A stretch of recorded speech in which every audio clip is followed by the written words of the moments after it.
मैं प्रदीप कुमार सिंह, सहायक अध्यापक समाज विज्ञान, श्री विश्वनाथ इंटर कॉलेज कालान सुल्तानपुर। बच्चों, आज हम लोग सामाजिक विज्ञान के पहले उपविषय इतिहास के पहले अध्याय यूरोप में राष्ट्रवाद का अध्ययन करेंगे। तो यूरोप में राष्ट्रवाद का अध्ययन करने से पहले हम जानेंगे कि राष्ट्र क्या है।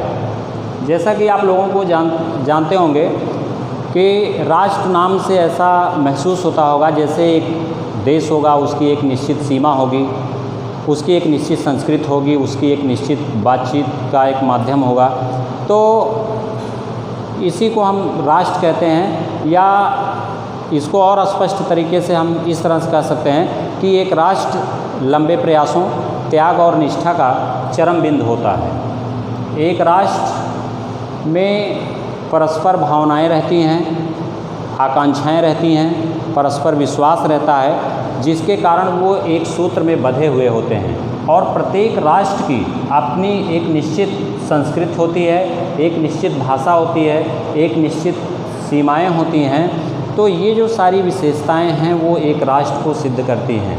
तो अब हम जानेंगे कि राष्ट्रवाद क्या है या राष्ट्रवाद किसे कहते हैं।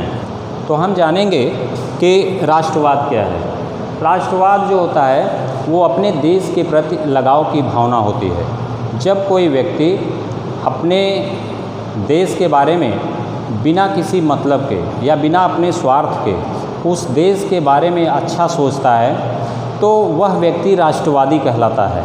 और यही जो भावना उनके अंदर जो पनपती है, उस व्यक्ति के अंदर जो पनपती है, वो चीज़ जो है राष्ट्रवाद कहलाती है।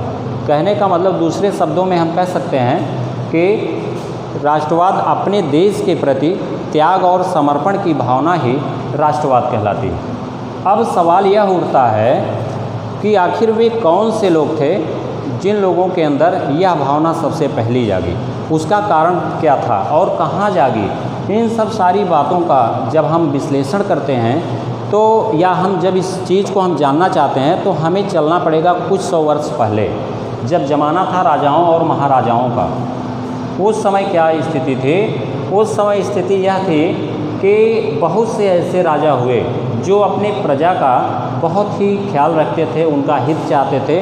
तो जनता क्या थी? जनता बदले में उनको पागलों जैसा प्यार करती थी, जैसे पागल की तरह प्यार, मतलब बेहद तरीके से उनको चाहती थी। और कुछ राजा उसमें ऐसे हुआ करते थे जो बहुत ही निरंकुश होते थे, अत्याचारी होते थे, स्वेच्छाचारी होते थे। उनका जो जीवन था वो विलासितापूर्ण हुआ करता था। वह जनता के हितों को नहीं मानते थे, वह जनता के हितों से उनका कोई लेना देना नहीं रहता था। वह अपने स्वार्थ में अंधे थे, जनता पर अत्याचार करते थे और उन पर तरह तरह का उनका शारीरिक, मानसिक, आर्थिक सभी प्रकार का शोषण किया करते थे।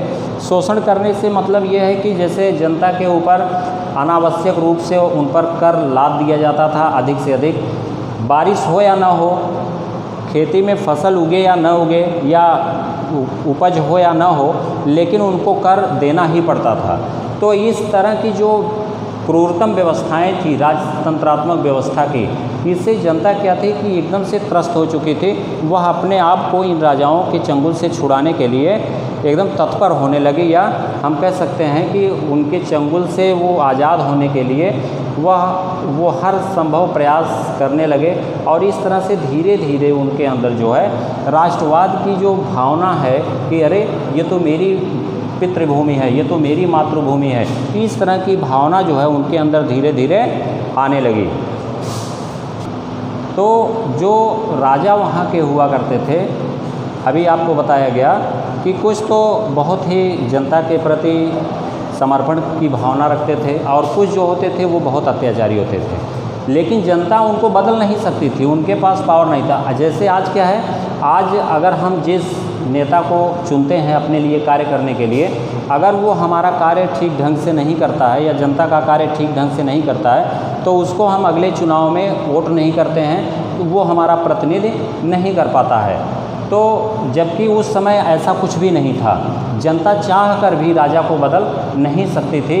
राजा जो था वो सर्वे सर्वा होता था और राजा का जो आदेश होता था वह कानून हुआ करता था, उसमें किसी प्रकार का कोई फेरबदल नहीं किया जा सकता था, क्योंकि राजा जो होता था वो किसी से परामर्श या सलाह नहीं लिया करता था, वो स्वेच्छाचारी होता था। और राजा का जो पद था वह वंशानुगत था।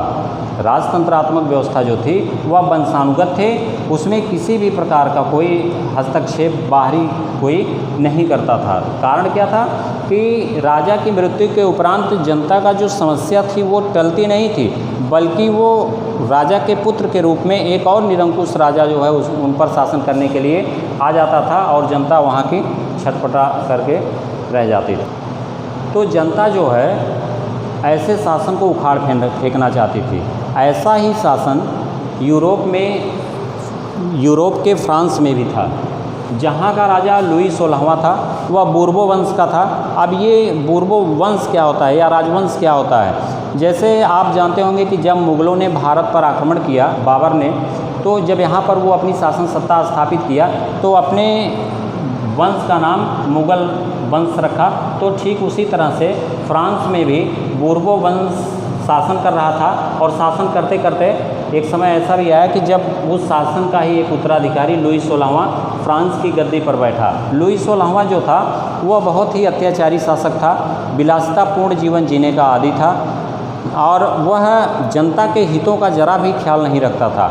उसके शासनकाल में जनता अनेक समस्याओं से ग्रस्त थी। उसने यहाँ तक कि जनता एक तो सूखे से परेशान थी और खेती में कुछ हो नहीं पा रहा था, तो उसके ऊपर से लुई 16वां ने अपने राजकोष को भरने के लिए टाइल और टाइल 2 प्रकार के कर लगा दिया था, जिससे जनता एकदम त्राहिमाम करने लगी। और जब लुई 16वां और उसकी पत्नी ऑस्ट्रिया की राजकुमारी थी जिसका नाम था एनोएनेत, तो जब ये दोनों भ्रमण के लिए निकलते थे तो वहाँ भूख प्यास से व्याकुल जनता मुझे रोटी दो के। तो बूर्बो वंश का जो शासक था लुई 16वां वह शासन कर रहा था और उसके शासनकाल में जनता जब क्रांति के माध्यम के लिए अग्रसर हो गई तो तानाशाही जो व्यवस्था थी वह समाप्त हो गई। तो हम कह सकते हैं कि फ्रांस की जो क्रांति हुई वह निस्संदेह यूरोप की क्रांतियों में पहला स्थान इसलिए रखती है क्योंकि इस क्रांति का जो असर था वो बहुत ही बृहद था, बहुत ही व्यापक था। तो इस क्रांति का एक परिणाम यह निकला कि जो राजतंत्रात्मक व्यवस्था थी वह समाप्त हुई और उसके स्थान पर प्रजातंत्रात्मक व्यवस्था ने स्थान ले लिया। अब यहाँ स्पष्ट कर देना आवश्यक है कि राजतंत्रात्मक व्यवस्था क्या है और प्रजातंत्रात्मक व्यवस्था क्या है। राजतंत्रात्मक व्यवस्था एक ऐसा व्यवस्था जिसमें राजा के द्वारा ही सब कुछ किया जा रहा है और यह व्यवस्था जो है वंशानुगत हुआ करती थी कि राजा के मृत्यु के उपरांत उसका बेटा ही उसका उत्तराधिकारी होगा, वो राजा बनेगा, चाहे वो कितना ही अयोग्य क्यों ना हो, कितना भी अत्याचारी क्यों ना हो। प्रजातंत्र में जो होता है वह जनता स्वयं अपने उत्तराधिकारी को चुनती है। अगर उसका उत्तराधिकारी जनता के हितों का ध्यान नहीं रखती है तो अगले चुनाव में जनता उसे क्या कर देती है, उसको हटा देती है उसके पद से। तो ठीक यही हुआ कि जब अत्याचारी शासकों से फ्रांस की जनता उब गई तो क्रांति के लिए अग्रसर हुई और क्रांति के माध्यम से लुई 16वां को उखाड़ फेंका और उसके स्थान पर प्रजातंत्रात्मक व्यवस्था वहाँ पर उसका प्रादुर्भाव हुआ या उसकी शुरुआत हुई। तो बच्चों आज इस वीडियो में इतना ही, लेकिन आगे हम आपको बताएंगे कि इस क्रांति के माध्यम से या क्रांति के समय कौन कौन से कार्य किए गए। इसके आज के लिए इतना ही, शेष आपके अगले वीडियो में।